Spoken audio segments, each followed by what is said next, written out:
आदाब बच्चों, उम्मीद है आप सब खैर आफियत से होंगे। जैसा कि आपको मालूम है कि आपके लिए रिवीजन जो बैच है वो स्टार्ट किया जा रहा है, तो उसी के तहत हम जो आपका फर्स्ट टॉपिक है उर्दू ज़बान की आगाज़ व इर्तिका, ये हम कल देख चुके थे। इसमें हमने 3 चीज़ें देखी थी। कौन कौन सा? जो हमने हिंद आर्याई जो इसका दौर था हम उसको पढ़ रहे थे। इसको कितने अदवार में तकसीम किया था। अब हम आज जो नया शुरू करने वाले हैं उससे पहले हम कल की क्लास का एक बार रिवाइज़ कर लेते हैं। तो हमने हिंद आर्याई पढ़ लिया था, इसको 3 अदवार में तकसीम किया गया था। कौन कौन से 3 अदवार में तकसीम किया गया था इसको? कदीम हिंद आर्याई,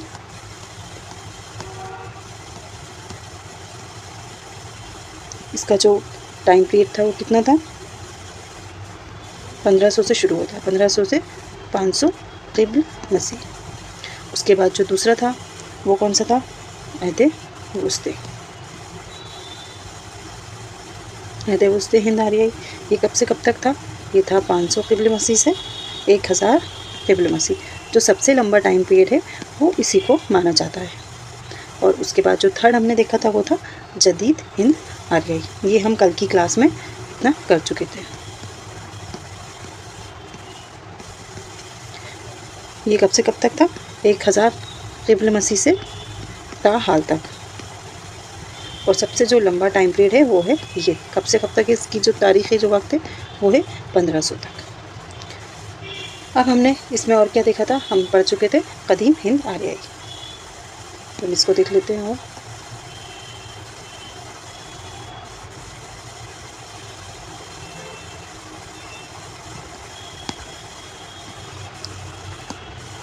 हम देख रहे थे कौन सा? कदीम हिंद आर्याई। तो इसमें उर्दू के कुछ इब्तिदाई नाम थे। उर्दू के कल हमने उर्दू के मुतालिक कुछ की पॉइंट्स लिखे थे ना, तो आज हम उर्दू के इब्तिदाई क्या देखेंगे? नाम देखेंगे।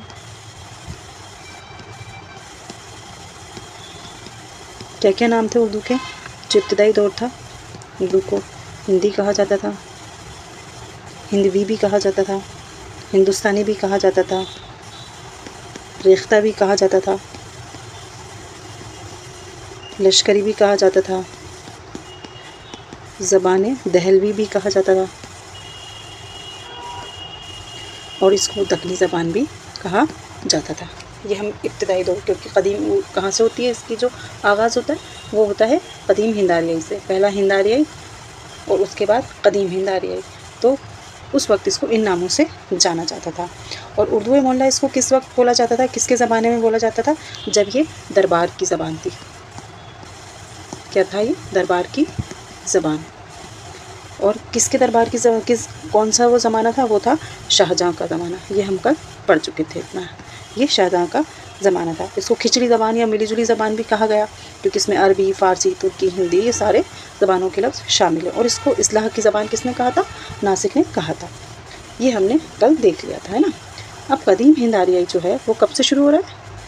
1500 से 500 क़िब्ल मसीह शुरू हो रहा है। कदीम हिंद आर्याई की इसकी कितनी मंजिलें हमने देखी थी?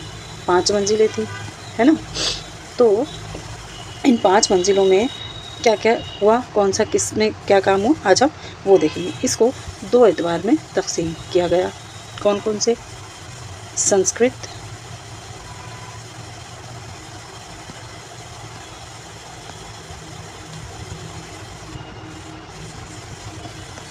संस्कृत और दूसरा था आपका क्लासिकी संस्कृत कहेंगे हम, या वैदिक इसको कहेंगे। दूसरा आपका क्या था? क्लासिकी संस्कृत।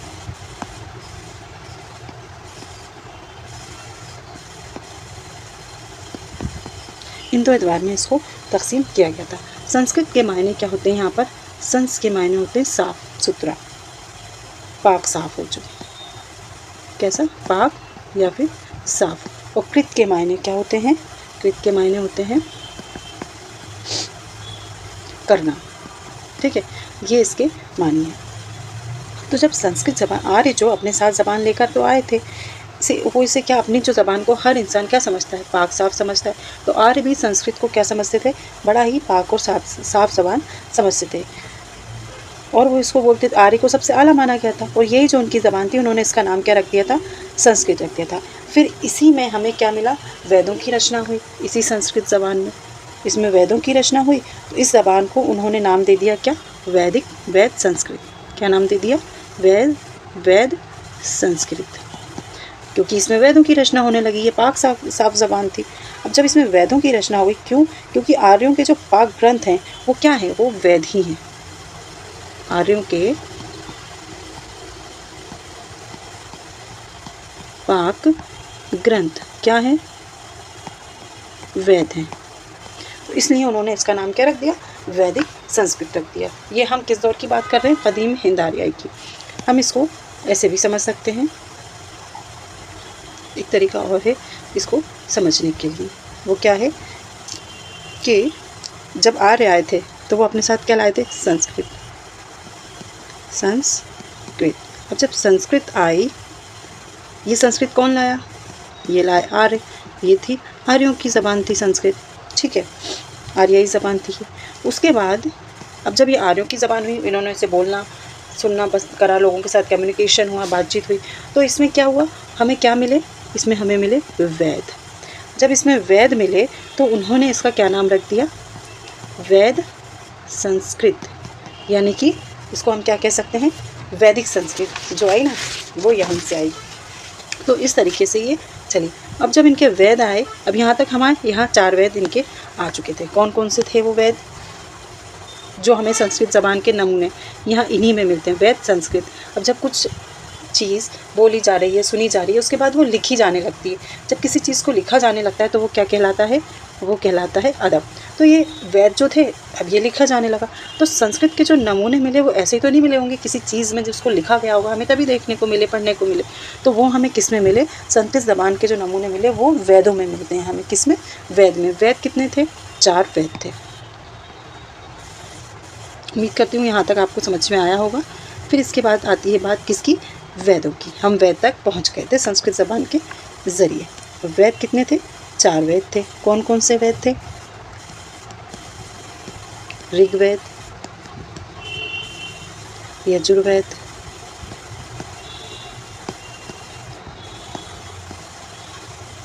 सामवेद और अथर्ववेद। ये 4 वेद थे। संस्कृत के नमूने हमें यहीं से देखने को मिले, संस्कृत ज़बान के। इसमें जो सबसे कदीमी वेद था वो कौन सा था? सबसे कदीम वेद था, ये था सबसे कदीम, ये सबसे कदीम वेद था। ये यजुर्वेद जो था, और इसमें जो सबसे नया जदीद, ये था अर्थवेद। कदीम और जदीद। कदीम था ऋग्वेद और अर्थवेद जो था वो था ये जदीदियत का वेद। उसके बाद मौसीकी का वेद किसको कहा जाता है? वो कहा जाता है सामवेद को। ये मौसीकी का वेद था। और मौसीकी की ज़बान किसको कहा जाता है? मौसीकी की ज़बान कहा जाता है मराठी को। ये हुई वेदों से मुतालिक जो बात थी वो। मौसीकी की ज़बान है कौन सी? मराठी। और मराठी में ही हमको सबसे ज़्यादा क्या मिलते हैं? हुरूफ़े इल्लत यानी कि वॉवेल्स। किसमें मिलते हैं ये हमें? मराठी में। हमारे उर्दू के कितने वॉवेल्स हैं? अलीफ, वाव और या, ये 3 वॉवेल्स। पर मराठी ज़बान जो है उसमें सबसे ज़्यादा वॉवेल्स आपको देखने को मिलेंगे। ये हुई 4 वेदों की बात। अब हमें संस्कृत के नमूने इन्हीं वेदों के ज़रिए मिलते हैं। अब हम कहाँ तक आ गए थे? वेद संस्कृत कह रहे थे ना, तो हम आ गए कहाँ? वैदिक संस्कृत की बात हम कर रहे हैं। क्या हुआ? वेद आए, आर्य आए, उसके बाद ये जो वैदिक जो संस्कृत जो ज़बान थी उसको कौन बोलने लगे थे? ब्राह्मण भी बोलने लगे थे। ये 4 वेद हमें मिल चुके थे, तो इन जो 4 ज़बान जो थे इसमें ब्राह्मण आ चुके थे। तो ब्राह्मण, उधर आर्य अपने आप को सबसे आला मानते थे, वही संस्कृत बोलते थे। और इधर क्या हो रहा है? आर्य जो है उन्होंने संस्कृत को बोला है ना। संस्कृत इन्हीं की ज़बान थी, यहीं से हमें इसका पता चला। अब यहाँ पर कौन आ गए? यहाँ पर आ गए ब्राह्मण आ गए। ब्राह्मणों की यहाँ पर क्या हो गई? आमद हो गई। अब ये भी क्या करने लगे? संस्कृत बोलने लगे। ये खुद को आला मानते थे और इधर ये खुद को आला मान रहे थे। तो ये दोनों अपने आप को आला मान रहे थे। और इस तरह से क्या हुआ? आगे अपने आप को आर्यों की तरह इन्होंने आला माना। अब जब इन्होंने अपने आप को आला माना तो ये ब्राह्मण सबसे ऊपर हो गए। हमारे यहाँ 4 जो कास्ट है उसको 4 उसमें डिवाइड किया गया है, ब्राह्मण, क्षत्रिय, शूद्र और वैश्य। जो सबसे निचला तबका होता है वो कौन सा होता है? शूद्र का होता है। मतलब जो साफ़ सफाई का काम करना है, ये इस तरीके से डिवाइड हुआ था उस ज़माने में। ये हम कदीम हिंद आर्य की बात कर रहे हैं, ठीक है। तो ये ब्राह्मण जो थे इन्होंने लगा हम तो सबसे आला है, संस्कृत सिर्फ हम ही बोल सकते हैं। उसके जो निचले तबका था वो संस्कृत नहीं बोल सकता। तो जो ड्रामे लिखे गए उस वक्त, जो कालिदास का ड्रामा हुआ या और भी जो भी हुआ, उस सब में भी इन जो निचला वर्ग था, निचले तबके के जो लोग थे, उन्हीं वो लोग बेचारे वही जो उनकी ज़बान थी या निचले तबके के लिए जो ज़बान का इस्तेमाल किया जाता था, जो उन्हें बोलने के लिए मुकर्रर किया गया था, वो उन ड्रामों में भी इनका खुलकर मतलब ये बेचारे इस संस्कृत ज़बान को नहीं बोल पाए।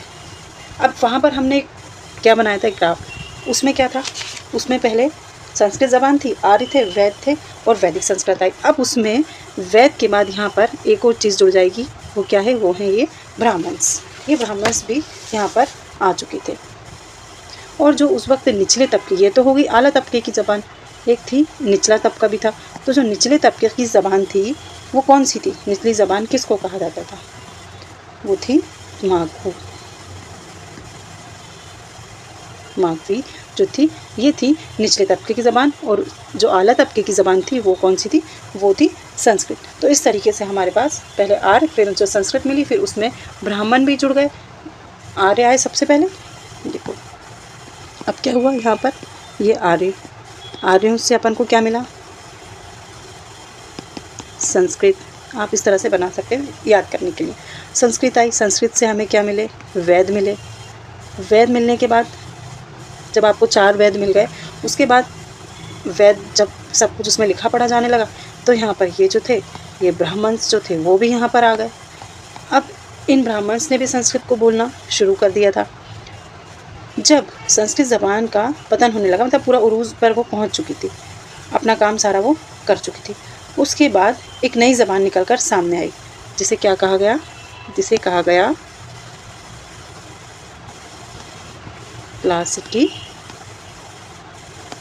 संस्कृत।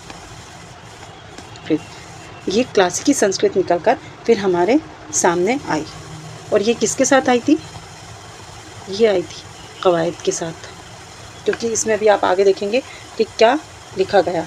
जो महाकाव्य लिखे गए थे ना, वो इसी दौर में लिखे गए थे। तो आर्यों के से हमें मिली संस्कृत में, उसके बाद हमें वेद मिले, फिर इन 4 वेदों को सब कुछ लिखा पढ़ा जाने लगा, फिर ब्राह्मण भी इसको बोलने लगे संस्कृत को। फिर निचले तबके के जो लोग होते थे वो ये ज़बान बोल रहे थे, और संस्कृत अपने उरूज पर पहुंच चुकी थी, अपना काम पूरा उसने कर दिया था। फिर उसके बाद और तब्दीली आई और एक नई ज़बान हमारे सामने आई, जिसको कहा गया क्लासिकी संस्कृत कहा गया। इसमें 2 चीज़ें आती हैं, जो दुनिया के सबसे बड़े जो 2 महाकाव्य हैं वो इसी में लिखे गए। उम्मीद करते हैं बच्चों आपको यहाँ तक अच्छे से समझ में आया होगा। ये जो इस तरीके से मैं बना रही हूँ चार्ट, ये ताकि आपको चीज़ें याद हो जाएं, इसके लिए इस तरीके से हम इसको बना रहे हैं, ठीक है। अब यहाँ पर 2 महाकाव्य आए हमारे सामने, किसमें, क्लासिकी संस्कृत में। कौन कौन सा, ये भी हमने कल पढ़ा था, रामायण और दूसरा, एक रामायण और दूसरा क्या था, महाभारत। इनकी क्या खासियत थी कि ये कैसे आए हैं, ये कवायद के साथ में आए। महाभारत, ये रामायण किसने लिखी थी, ये लिखी थी वाल्मीकि ने, और ये महाभारत जो है ये वेद व्यास ने लिखी थी। अब ये जब 2 हमारे सामने चीज़ें आ गई, उसके बाद इनकी खुसूसियत क्या थी कि ये कवायद के साथ आए,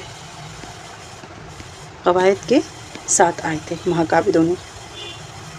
तो संस्कृत की अगर कवायद आपको पढ़ना है या जानना है तो वो किस में शामिल है, वो इन 2 महाकाव्यों में शामिल है।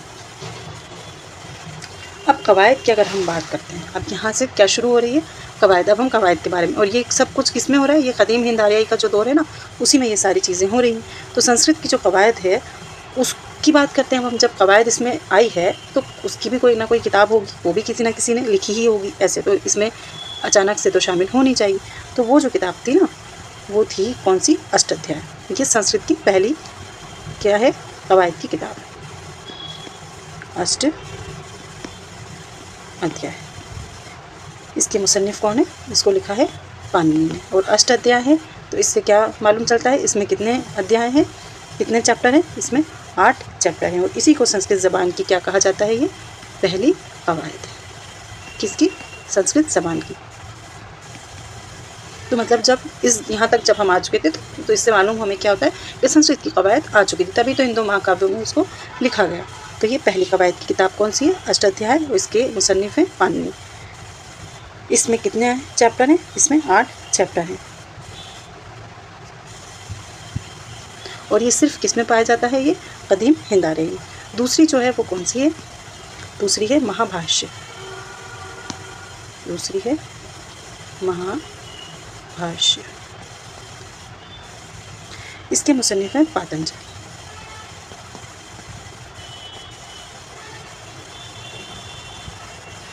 इनको हम क्या कहते हैं? इनको योग गुरु भी कहा जाता है। क्या कहा जाता है इनको? योग गुरु। किसको? पतंजलि को। और महाभाष्य जो है वो संस्कृत ज़बान के लिए ही लिखी गई है। और योग दिवस जो है वो कब मनाया जाता है? वो मनाया जाता है 21 जून को मनाया जाता है। और 21 जून को क्या होता है? 21 जून को सबसे लंबा दिन होता है। अब जब दिन होता है तो सबसे लंबी रात भी होती होगी। वो होती है ये 21 और ये 22 दिसंबर। ऐसे आप याद रख सकते हैं, ठीक है। इसमें सबसे क्या होता है? लंबी रात होती है और 21 जून को सबसे लंबा दिन होता है। तो यहाँ हमें उर्दू की जो पहली आपसे पूछा जाए, संस्कृत की कवायद, तो वो थी अष्टाध्याय और महाभाष्य। पहली है अष्टाध्याय और पाणिनि जो है वो इसके मुसन्निफ हैं। अच्छा, ये तो थी किसकी बात? उर्दू कवायद की, इसकी संस्कृत कवायद की। अब जो उर्दू कवायद है, उर्दू कवायद की पहली किताब कौन सी है? उर्दू कवायद की पहली किताब जो है वो है दरियाए लताफ़त।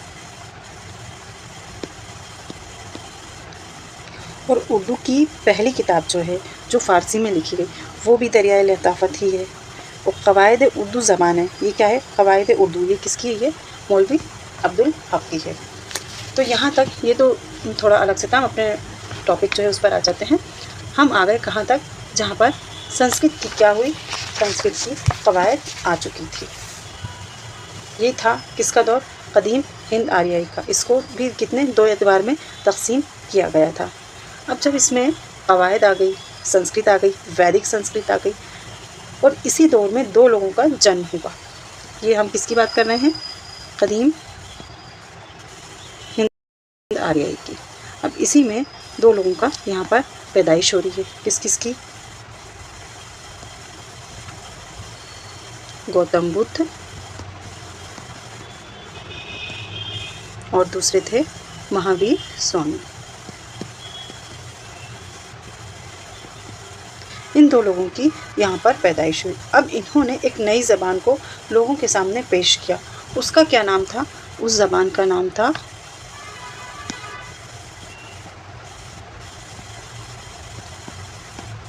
प्राकृत। प्राकृत ज़बान इन 2 लोगों के ज़रिए, जब ये कुछ नए लोग आए, नए वेद आए या जो भी कहें, तो जैसे जैसे आप देखते हैं ज़माना आगे की तरफ जाता जाता है, उसमें तब्दीलियाँ होती जाती हैं वक्त के साथ साथ। तो अब जब ये 2 गौतम बुद्ध और महावीर की जब पैदाइश हुई तो उस वक्त क्या हुआ? उस वक्त 500 क़िबल मसीह में ही हम बात कर रहे हैं। और कदीम हिंद आर्यई की जो दौर था वो इख्तिताम उसका हो चुका है। तब इनकी पैदाइश होती है और ये अपने साथ एक नई ज़बान लाते हैं, उसे हम कहते हैं प्राकृत। प्राकृत का मतलब क्या होता है? फितरी ज़बान। इसके क्या माने होते हैं? फितरी ज़बान, जो कुदरती तौर पर हमें मिली हो। जैसे पानी है, हवा है, मिट्टी है, पहाड़ है, ये सब क्या है? कुदरती हैं। तो जिसमें कोई छेड़छाड़ नहीं हुई हो, कुदरत से हमें जो ज़बान मिली हो, उसे हम क्या कहेंगे? प्राकृत ज़बान कहेंगे। तो अहद जो वुस्ता का जो दौर था, इसमें गौतम बुद्ध और महावीर स्वामी, इनकी जो ज़बान थी वो प्राकृत और पानी थी। तो ये यहाँ से जब ये प्राकृत जो ज़बान आ रही थी ना, इसका तो इख्तिताम हो चुका था। अब यहाँ से फिर शुरू होने को होता है कौन सा दौर? अहद वुस्ता का जो दौर होता है वो यहीं से शुरू होता है।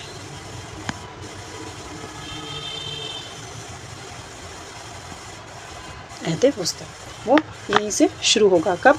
किसके साथ? ये प्राकृत जो ज़बान है इसके ज़रिए।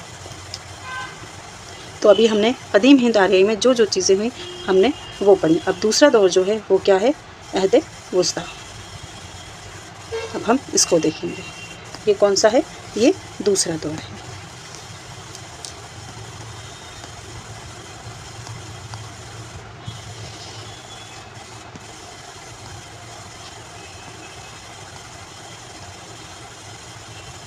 पूछती हिंद आर्यई।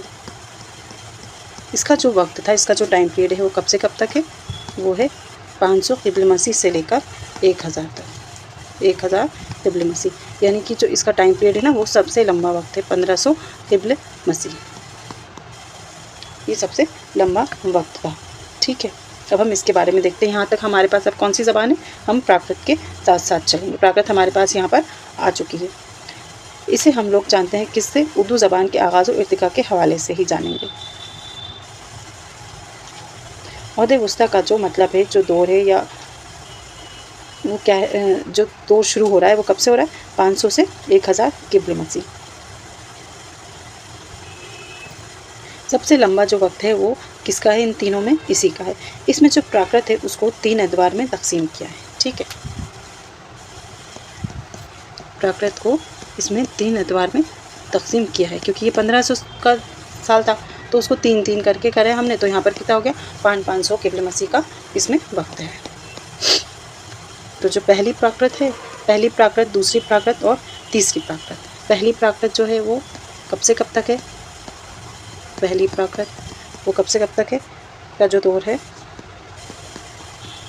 500 क़िब्ल मसीह से 100 ईस्वी तक। इसके बाद दूसरी प्राकृत आती है यहाँ पर, दूसरी प्राकृत ये कब से, अब ये यहाँ 100 ईस्वी से शुरू होता है, कब तक, फिर वापस ये 500 तक आ जाता है। ठीक है, उसके बाद में आता है थर्ड वाला, तो ये थर्ड है तीसरी प्राकृत है ना, तो ये 500 से लेकर कब तक आ रही है, ये हो जाता है 1000 तक। तो इस तरह से इसको जो प्राकृत ज़बान थी इसको 3 हिस्सों में तकसीम किया, पहली, दूसरी और तीसरी। तो हम इसको अब देखते हैं तफसील से।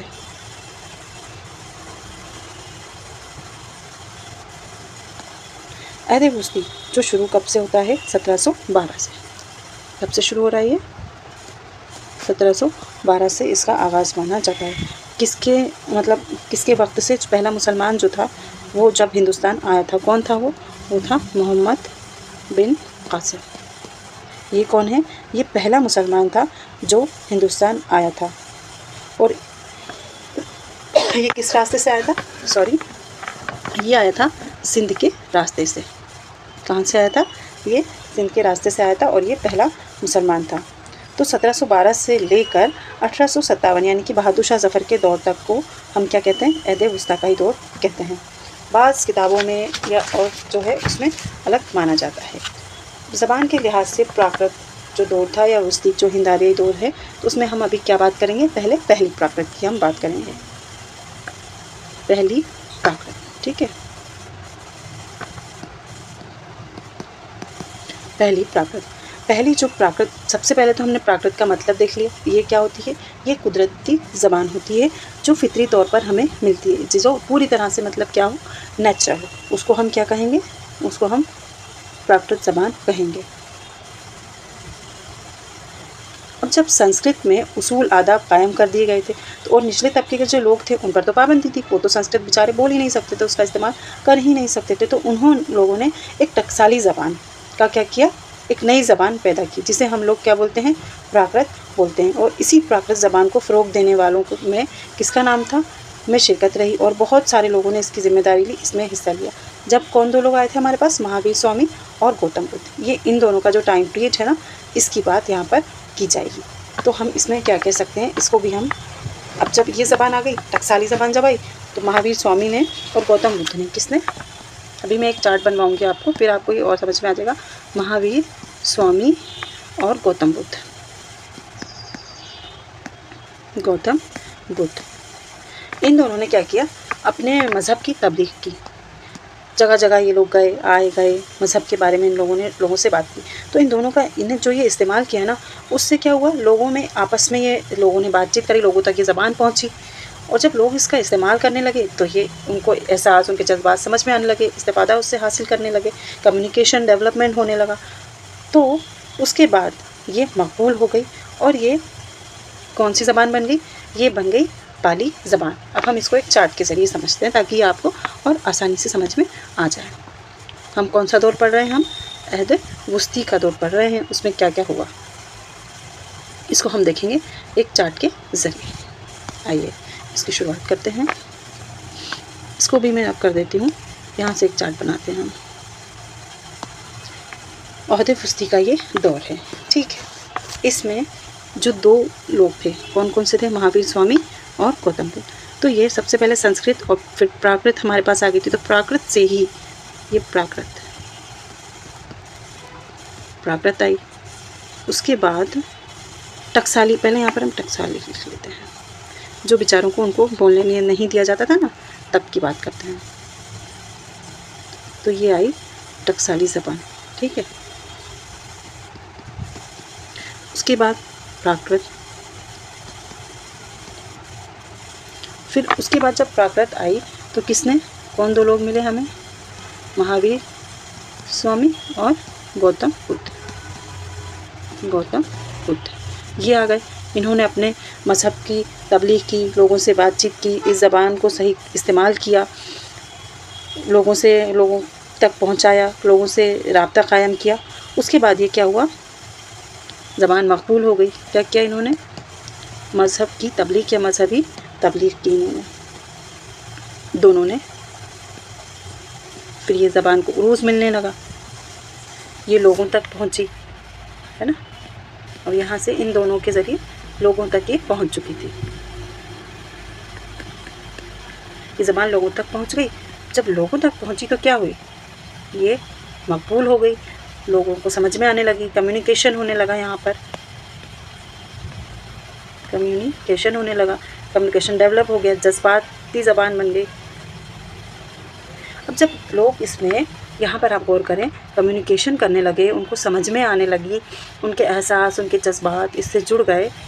जज्बातों की यहाँ पर हम बात करें, वो इस ज़बान में लोगों को समझ में आने लगी। जब ये सारी चीज़ें आने लगी समझ में, जब किसी को कोई बात आने लगती है, कोई चीज़ या कोई ज़बान की बात हो रही है, यहाँ पर ज़बान जब समझ में आने लगी तो वो क्या हुआ? फिर उसने अदबी रूप लिया। यहाँ ऊपर से हम बना रहे हैं, है ना। अदबी रूप जब लिया उसने, अदबी रूप लिया तो ये क्या कहलाया? ये कहलाया लिटरेचर। जब कोई चीज़ अदबी रूप ले लेती है ना, तो वो क्या कहलाती है? लिटरेचर। और जब इस ज़बान ने अदबी रूप लिया, जब ये लिटरेचर बनी, तो ये जो क्या थी, हम यहाँ पर पहली प्राकृत की बात कर रहे हैं ना, इसके बारे में हम बात कर रहे हैं। तो यही पहली प्राकृत अदबी रूप में जब आई, अदबी जब शक्ल में आई, तो उसका क्या नाम पड़ा? उसका नाम पड़ा पाली। क्योंकि ये जब समझ में कोई ज़बान आने लगती तब वो अदब में तब्दील होती है। अदब में तब्दील होती तो उसका एक नया रूप, एक नई शक्ल हमारे सामने, जिसका क्या नाम था? पाली। और इसी पाली का जो कदीमी नाम था, इसका कदीमी नाम क्या था? इसका कदीमी नाम था मागधी। और ये चीज़ हमें कहाँ मिलती है? अब ये अगर इसका पुराना नाम है या नया नाम है, जो भी है, तो ऐसे ही तो हवा में या कहीं इधर उधर तो मिल नहीं जाएगा। ये कहीं लिखा रखा होगा अदब जब बनी तो ये चीज़ कहाँ हमको लिखी हुई मिलती है? कहाँ हम इस चीज़ को देख पाते हैं?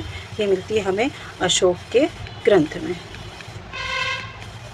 अशोक के ग्रंथ में मिलती है, या अशोक के जो लाट थे उसमें ये हमको देखने को मिलती है। इसका पुराना नाम क्या था? ये था। तो ये आपकी जो बात हुई, ये किसकी हुई? पहली जो प्राकृत दौर था उसका। ये यहाँ से शुरू हो रहा है। टकसाली ज़बान थी, फिर ये प्राकृत बनी, फिर इसमें महावीर स्वामी और गौतम बुद्ध ने अपने मज़हब की तबलीग की, लोगों तक ये ज़बान पहुँचाई, कम्युनिकेशन डेवलपमेंट किया। जब लोगों को ये समझ में आने लगी, उनके जज्बात एहसास से जुड़ने लगे, फिर ये अदब की ज़बान बनी। इसने धीरे धीरे क्या लिया? अदब का रूप लिया, और फिर ये कहलाई पहली प्राकृत। अब जब पहली प्राकृत की तो हम बात कर ही रहे हैं, तो उसका कुछ ना कुछ तो नाम होगा ही। तो उसका नाम बदल करके आया पाली। अब जैसे कि आपका मोबाइल है, आपका टैबलेट है, ये अपडेट होते जाते हैं ना, रहते वही हैं, पर इनका नाम चेंज होता जाता है। तो ये अपडेट हुआ, इसका नाम क्या पड़ा? पाली। पाली के बाद ये इसका कदीमी नाम क्या था? मागधी। लेकिन अब ये किस नाम से इस दौर में जानी जा रही थी? ये जानी जा रही थी पाली के ही नाम से। और इसके जो नमूने हैं वो हमें कहाँ मिलते हैं? अशोक के ग्रंथ में। इसको आप स्टार बनाकर लिख लीजिए। अब फिर यहाँ से जब बौद्ध धर्म शुरू हो जाता है, इस ज़बान के ज़रिए बौद्ध धर्म की बुनियाद, वही कल्चर और तहज़ीब के ज़रिए पाली ज़बान में ही होता है। किसका? बौद्ध धर्म का। यहाँ से आपका बौद्ध धर्म जो है वो आ जाता है। तो अब शुरू होगी आपकी कौन सी? दूसरी जो है वो प्राकृत का दौर, दूसरी प्राकृत का दौर। बच्चों थोड़ा राइटिंग होश पोश हो गया है, लेकिन ये चार्ट मैं इसलिए बना रही हूँ ताकि आप मतलब पूरा डिटेल में तो आपके पास लिखा ही होगा, क्योंकि ये जो है ये है आपका रिवीजन बैच। तो इस तरीके से छोटी छोटी चीज़ों को आप रिलेट कर पाएँ और याद कर पाएँ। आपको मैं पूरा तफसील से नहीं लिखा रही हूँ, पूरा मैं बोलते जा रही हूँ, लेकिन मैं उसको शॉर्ट में लिखने की कोशिश कर रही हूँ ताकि आप इस तरीके से छोटे छोटे डायग्राम्स बनाकर उसको याद रख पाएँ। अब ये दूसरा दौर शुरू होता है, दूसरी प्राकृत इसमें यहाँ पर आ जाती है।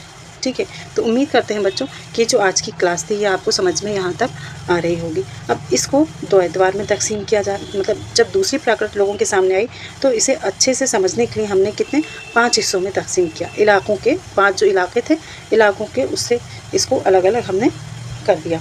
उसमें महाराष्ट्री है, शिवसीनी है, मागधी है और अर्ध मागधी है और पिचाशी। तो ये ऐसे अलग अलग हैं। इसको हम कल आगे कंटिन्यू करेंगे। उम्मीद करते हैं कि ये आपको आज अच्छे से समझ में आया होगा। शुक्रिया।